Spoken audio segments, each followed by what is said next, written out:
नमस्कार दोस्तों, स्वागत है आपका जनिद्रा में। स्लीप में हम लोग पढ़ने जा रहे हैं स्लीप प्रेशर एंड कैफीन, नींद का प्रेशर और कॉफ़ी। मैं बहुत आराम से कॉफ़ी पीता था, लेकिन इस चैप्टर को पढ़ने के बाद मेरे लिए कॉफ़ी हो गया है एकदम शराब की तरह। डर लगता है पीने में। अभी भी रात को कभी सोना होना हो, मतलब जगना हो तो फिर पी लेते हैं, कभी गाड़ी उड़ी चलाना हो, लेकिन अब डर लगता है कॉफ़ी पीते समय। Your 24-hour circadian rhythm is the first of the two factors determining wake and sleep. ये circadian rhythm क्या होता है? जो बॉडी का नेचुरल साइकिल होता है, जिससे वो उठती है और जगती है, सोती है। क्या है एक आदमी का circadian rhythm? रात को सोने और सुबह जगना। ठीक, हम इंसान रात को सोते हैं और दिन में जगते हैं। नरभक्षी जानवर जैसे शेर वगैरह हैं, वो रात को जगते हैं, दिन में सोते हैं। तो हम उल्टे हैं, हमारी सर्केडियन रिदम है। और सर्केडियन रिदम जो है वो हमारे नींद को और जगने को और उठने को, ये एक फैक्टर है। दूसरा फैक्टर है स्लीप प्रेशर। हम दो वजह से सोते हैं, एक तो रिदम की वजह से और दूसरा स्लीप प्रेशर की वजह से। हमारे ऊपर स्लीप का एक प्रेशर पड़ता है। At this very moment a chemical called adenosine is building up in your brain. इसी समय आपके ब्रेन में, वो तो था मेलेटोनिन था ना, और अब आपके ब्रेन में बन रहा है एडिनोसिन। वो इकट्ठा हो रहा है। जैसे एक सांप जब किसी को काट लेता है ना, तो उसका जहर खाली हो जाता है तुरंत। उसके बाद जहर रहता नहीं है, फिर कई दिनों के बाद उसका जहर इकट्ठा होता है। ऐसे ही आपके ब्रेन में एक एडिनोसिन बन रहा है। It will continue to increase in concentration with every waking minute that elapses. और जब तक आप जगते रहेंगे, एडिनोसिन और बढ़ता जाएगा मात्रा में, कॉन्सेंट्रेटेड मात्रा में। The longer you are awake, the more adenosine will accumulate.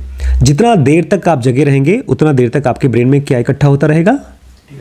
Adenosine.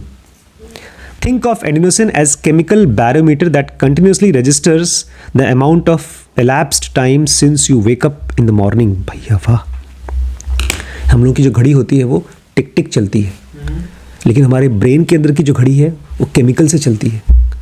जितना देर तक एडिनोसिन बढ़ रहा है, इसका मतलब हम जग रहे हैं। एक पॉइंट के बाद पीक पे पहुंच जाएगा। One consequence of increasing adenosine in the brain is the increasing desire to sleep. एक बार जब एडिनोसिन बहुत बढ़ जाता है, तब आपको नींद आने लगती है। This is known as sleep pressure. और जब एडिनोसिन बहुत बढ़ जाता है तो आप किस चीज़ को महसूस करते हैं? ये जो आता है इसको बोलते हैं स्लीप प्रेशर, नींद का pressure. And it is the second force that will determine when you feel sleepy and thus should you go to bed. तो पहला फैक्टर है आपकी बॉडी का रिदम, और दूसरा फैक्टर है आपकी बॉडी में बढ़ता हुआ एडिनोसिन, जिससे कि आप सोएंगे। Using a clever dual action effect, high concentration of adenosine simultaneously turns down the volume of wake promoting regions in the brain and thus turn up the dial and sleep inducing regions. हमारे brain में दो जगह हैं। एक है जो वेक promoting है, जो जगाता है, और एक है जो स्लीप प्रोमोटिंग, जो सुलाता है। तो जब एडिनोसिन बहुत बढ़ जाता है तो जगाने वाले एरिया को सबको बंद कर देता है और सोने वाले एरिया को जगा देता है। As a result of this chemical sleep pressure, when adenosine concentration peaks, an irresistible urge for slumber will take hold. इसी वजह से जब आपके ब्रेन में एडिनोसिन बहुत बढ़ जाएगा तो आप बैठ नहीं पाएंगे, नींद आती रहेगी। It happens to most people after 12 to 16 hours of being awake. तो हर एक आदमी को 12 से 16 घंटे बाद जगने के उसको स्लीप प्रेशर फील होगा। क्यों फील होगा? क्योंकि एडिनोसिन रिलीज हो रहा है। Very good. अच्छा, ये सेम होता है जब मेरी आंख दर्द करती है। जब आपको नींद आ रही है तो आपके ब्रेन में एडिनोसिन रिलीज हो चुका है बहुत ज़्यादा। You can, however, artificially mute the sleep signal of adenosine by using a chemical that makes you feel more alert and awake. लेकिन आप चाहें तो इस एडिनोसिन को एक झापड़ मार करके चुप करा सकते हैं। कैसे? कैफीन, कॉफ़ी से। कॉफ़ी पी करके आपके अंदर की एडिनोसिन चुप हो जाती, काम नहीं कर पाती। Caffeine is not a food supplement. Caffeine मतलब कॉफ़ी कोई खाने की चीज़ नहीं है, rather caffeine is the most widely used and abused psycho active stimulate in the world. एक तरह से ये दवाई है जो ब्रेन को स्टिमुलेट करती है, बल्कि दवाई नहीं है, ये ड्रग है, एक गंदी चीज़ है, अब्यूज़ होती है। It is the second most traded commodity on the planet after oil. दुनिया में सबसे ज़्यादा जो चीज़ यूज़ होती है वो है तेल, और कॉफ़ी उसके बाद सबसे ज़्यादा यूज़ होती है। The consumption of caffeine represents one of the longest and the largest unsupervised drug studies ever conducted in the human race, perhaps rivaled only by alcohol, and it continues to this day. कह रहे हैं अगर जो दुनिया में जो research होता है ना, वो मरीज़ों को दवाई दी जाती है और 50,000, 1 लाख, 2 लाख लोगों को, और फिर देखा जाता है उनके ऊपर असर क्या है। लेकिन कॉफ़ी का जो रिसर्च है भैया, वो पिछले पता नहीं कई 100 सालों से दुनिया के अरबों लोग खा रहे हैं, पी रहे हैं।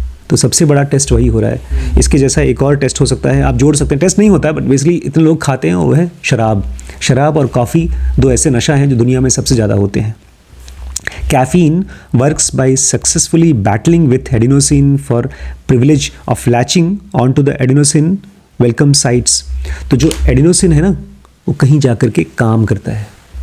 जैसे एक आपको अगर एक बिजली अपना फ़ोन चार्ज करना है तो चार्जर लगाएंगे दीवार में, एक स्विच पे लगाएंगे, तो एडिनोसिन जाकर के एक स्विच पे लगता है, तब जाके वो काम करता है। उस स्विच पे पहले से जाके कौन चिपक जाता है? कैफीन। और फिर वो बेचारा एडिनोसिन अपना काम नहीं कर पाता।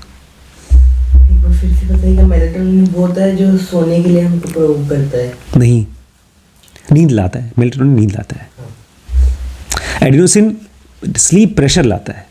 एक तरह से दोनों एक ही काम करता है। लेकिन एडिनोसिन, हाँ, एडिनोसिन जब ज़्यादा होता है तब प्रेशर है। हाँ। Once caffeine occupies the receptor, however, it does not stimulate them like adenosine, making you sleepy, but caffeine blocks and effectively inactivates the receptor, acting as masking agent. देखिए, इसको बोलते हैं रिसेप्टर। जो मैंने आपको कहा वो स्विच में लगेगा, तार लगेगा, तो जिसमें सॉकेट में लगेगा उसको बोलते हैं रिसेप्टर, रिसीव करने वाला। जैसे यहाँ से केमिकल निकला और यहाँ पर काम किया, यहाँ से केमिकल निकला, यहाँ काम किया, तो उसको बोलेंगे रिसेप्टर। ये है केमिकल। तो जो कैफीन है वो उसको एक्टिवेट नहीं करता, उसको ब्लॉक कर देता है। जैसे अगर आप भूखे हैं तो आप खाना खाएंगे तो पेट भर जाएगा, लेकिन मैं आपके मुंह पर कोई चीज़ चिपकाऊँ दूँ, भूख लगी है लेकिन अब आप खाना नहीं खाएंगे क्योंकि आपका मुंह बंद हो गया। तो एक तरह से कैफीन, आपको लगेगा कि यार मेरी नींद की जो प्रॉब्लम थी वो सॉल्व हो गई, अब नींद नहीं आती। नहीं, आपको नींद अभी भी आ रही है, लेकिन कोई तरीके से आपने अपने अंदर को जगाने का एक जुगाड़ लगा दिया। आपकी नींद की भूख अभी भी चल रही है। It is the equivalent of sticking your fingers into your ears to shut out the sound. कह रहे हैं ये ऐसा ही है जैसे कि आप अपने कान में उंगली डालते हैं ताकि बाहर की आवाज़ आपको न मिले। By hijacking and occupying these receptors, caffeine blocks sleepiness signal normally communicated to the brain by adenosine. The upshot, caffeine tricks you into feeling alert and awake despite the high levels of adenosine that would otherwise seduce you to sleep. तो दो चीज़ हो रही है। एक तरफ आपकी body को मान लीजिए बहुत भूख लगी है, आपको खाना चाहिए, लेकिन आपके ब्रेन में कुछ ऐसा हो गया कि आपको अब भूख नहीं लगी। बॉडी को लगी है लेकिन ब्रेन को नहीं लगी। हमारी बॉडी की स्लीप की बहुत हाई डिमांड है, उसको नींद आना चाहिए, लेकिन आपने कॉफ़ी पी करके उस डिमांड को पूरा नहीं किया, रोक दिया। ठीक है, अब छोटी सी बात और है, हाफ लाइफ। हाफ लाइफ क्या होता है? जब भी आप कोई चीज़ खाते हैं, कोई दवाई खाते हैं, कॉफ़ी पीते हैं, तो आपके बॉडी में रहता है कुछ देर के लिए, खून में रहता है, उसका लेवल धीमे धीमे कम होते जाता है जब पेशाब में से निकलता है, तो आधा जब हो जाता है उसको बोलते हैं हाफ लाइफ। हम लोग मेडिसिन में ऑलमोस्ट सब दवाइयों का हाफ लाइफ याद करना पड़ता था ताकि हम जान सकें कि ये दवाई का उसको असर कब तक होगा, कितनी देर तक रहेगा। जैसे हम लोग एक आपको दवाई देते हैं वोवरॉन एसआर, एसआर मतलब सस्टेन रिलीज, वो दवाई 12 घंटे तक काम करती है। पेन किलर है ना ये? पेन किलर है। और वहीं पर प्लेन एसआर लेंगे तो वो दवाई काम करेगी केवल 6 घंटे तक। अच्छा। ये SR है तो 12 घंटे तक काम करेगी, क्योंकि इसका हाफ लाइफ ज़्यादा है। ये धीमी धीमी रिलीज होती है और खून में आपकी मात्रा काफ़ी देर तक रहती है। Caffeine has average half life of 5 to 7 hours. Coffee का जो एवरेज हाफ लाइफ है वो 5 से 7 घंटे है। इसका मतलब ये है, by let's say that you have a cup of coffee after the evening dinner. आपने रात को खाना खाने के बाद में एक कॉफ़ी लिया 7:30 बजे। दैट मीन्स 1:30 AM, रात को 1:30 बजे 50% ऑफ कैफीन में still be active in circulating through your brain. आपके ब्रेन में अभी भी रात को 1:30, आपने शाम को 7:30 बजे कॉफ़ी पिया है, लेकिन रात को 1:30 बजे भी कॉफ़ी एकदम बरकरार रहेगी खून में। कैफीन कितनी देर तक सस्टेनेबल रहता है, मतलब कितनी देर तक उसका असर रहता है? बता रहे हैं 5 से 7 घंटे। 5 से 7 घंटे, लेकिन और भी ज़्यादा है। हाफ लाइफ है, ख़त्म नहीं हुआ है, वो आधा हुआ है।